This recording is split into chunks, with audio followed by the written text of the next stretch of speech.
شروع کرتی ہوں اللہ کے پاک نام سے جو بہت مہربان نہایت رحم کرنے والا ہے۔ سیبز وائس کے معزز ویورز کو السلام علیکم۔ جب حضرت یونس علیہ السلام فرات کے کنارے پہنچے تو ایک کشتی کو مسافروں سے بھرا ہوا پایا۔ حضرت یونس علیہ السلام کشتی میں سوار ہو گئے اور کشتی نے لنگر اٹھایا۔ پورے دن میں کشتی سمندر میں سکون سے چلتی رہی۔ اچانک اونچی اونچی لہریں اٹھنے لگیں۔ لوگوں نے اپنا ساز و سامان سمندر میں پھینک دیا کہ کشتی کا بوجھ کم ہو جائے، لیکن کشتی کا بوجھ پھر بھی کم نہ ہوا۔ جب کشتی ڈگمگانے لگی تو غرق ہونے کا اندیشہ ہونے لگا۔ اہل کشتی نے اپنے عقیدے کے مطابق کہا کہ ایسا معلوم ہوتا ہے کہ اس کشتی میں کوئی غلام اپنے آقا سے بھاگا ہوا ہے۔ جب تک اسے اس کشتی سے الگ نہیں کیا جائے گا، نجات مشکل ہے۔ یونس علیہ السلام نے سنا تو ان کو تنبیہ ہوا کہ اللہ کو میرا نینوا سے وحی کا انتظار کیے بغیر اس طرح چلے آنا پسند نہ آیا اور یہ میری آزمائش کے آثار ہیں۔ یہ سوچ کے انہوں نے اہل کشتی سے فرمایا کہ میں ہی وہ غلام ہوں جو اپنے آقا سے بھاگا ہوا ہوں۔ لہٰذا 3 مرتبہ قرآن دازی کی گئی اور تینوں مرتبہ حضرت یونس علیہ السلام کا نام نکلا۔ تب مجبور ہو کہ انہوں نے حضرت یونس علیہ السلام کو دریا میں ڈال دیا۔ اس وقت اللہ تعالیٰ نے ایک بڑی مچھلی کو حکم دیا کہ انہیں نگل لو، یہ تمہاری غذا نہیں ہے، اس لیے ان کے جسم پہ کوئی تکلیف نہیں ہونی چاہیے۔ مچھلی نے حضرت یونس علیہ السلام کو اپنے پیٹ میں نگل لیا۔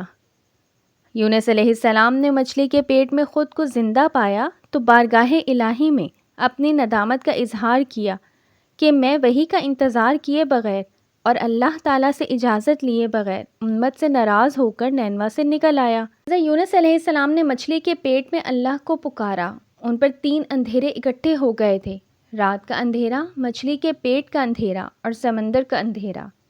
آپ علیہ السلام نے ان اندھیروں میں یہ کلمات کہے، لا الہ الا انت سبحانک انی کنت من الظالمین۔ روایتوں کے مطابق اگر حضرت یونس علیہ السلام یہ تسبیح نہ کہتے تو قیامت تک مچھلی کے پیٹ میں رہتے۔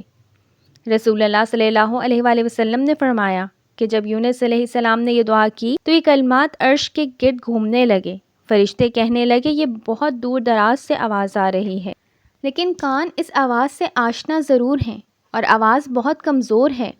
اللہ نے حضرت یونس علیہ السلام کی درد بھری آواز کو سنا تو فرمایا کیا تم اس آواز کو نہیں پہچانتے؟ انہوں نے کہا نہیں۔ فرمایا یہ میرے بندے یونس کی آواز ہے۔ فرشتے نے کہا جس کے پاک عمل قبول شدہ ہر روز تیری طرف چڑھتے تھے، اے اللہ مصیبت کے وقت اس کے اوپر رحم فرما۔ تو اس وقت اللہ تعالیٰ نے مچھلی کو حکم دیا کہ وہ آپ کو بغیر کسی تکلیف کے اس سمندر کے کنارے اگل دے۔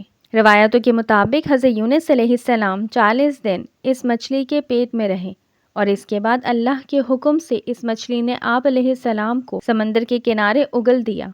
آپ کا جسم ایسا ہو گیا تھا جیسے پرندے کا پیدا شدہ بچہ، جس کا جسم نرم ہوتا ہے اور جسم پہ بال تک نہ تھے۔ غرض حضرت یونس علیہ السلام بہت ہی کمزور حالت میں خشکی پر ڈال دیے گئے تھے۔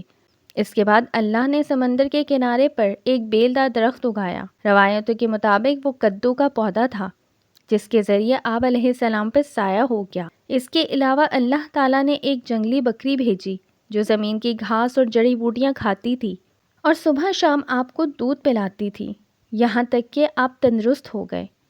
حضرت یونس علیہ السلام درخت کے سائے میں جھونپڑی بنا کر رہنے لگے۔ یونس علیہ السلام کی قوم انہیں تلاش کرتی ہوئی ایک دن ساحل کے کنارے پہنچ گئی اور انہوں نے آپ کو دیکھ لیا۔ انہوں نے آپ کے ہاتھ پر بیعت کر لی اور ساتھ ہی اللہ سے توبہ اور استغفار کرنے لگے۔ حضرت یونس علیہ السلام دوبارہ نینوا چلے گئے اور وہاں رہ کر اپنی قوم کی رہنمائی فرمائی۔ حضرت یونس علیہ السلام کی زندگی نینوا میں ہی گزری اور وہیں آپ کا انتقال ہوا۔ اس قصے سے ہمیں یہ سبق ملتا ہے کہ کسی بھی حالت میں اللہ کی رحمت سے مایوس نہیں ہونا چاہیے۔